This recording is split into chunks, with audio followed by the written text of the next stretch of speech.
ఇంతసేపు హనుమంతుడి సాహస కార్యాన్ని చూస్తూ ఉన్న సముద్రుడు నా ఉనికికి కారణభూతుడైన సగర చక్రవర్తి ఇక్ష్వాకు వంశస్థుడు.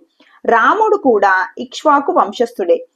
ఆ రామ కార్యార్థం పోతున్న హనుమంతునికి నేను ఏదైనా సాయం చేయాలి.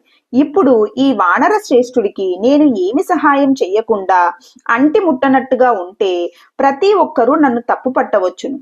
అందువల్ల నేనే ఎదురుగా పోయి ఏమైనా సహాయం కావాలేమో అడిగి వస్తాను అని అనుకున్నాడు.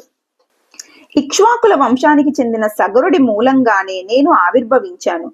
అదే ఇక్ష్వాకు వంశానికి చెందిన రాముని కార్యం కోసం ఈ హనుమంతుడు విశ్రాంతి లేకుండా నా పైన ప్రయాణం చేస్తున్నాడు. ఇతడు అలసిపోవటం చేత బలం క్షీణించిపోకూడదు. అందువల్ల నేను అతడికి కొంతసేపు విశ్రాంతి తీసుకునే అవకాశం కల్పిస్తాను. ఆ తర్వాత మరల శక్తిని పుంజుకొని మిగిలిన దూరాన్ని సునాయాసంగా దాటగలడు. సముద్రుడు ఈ విధంగా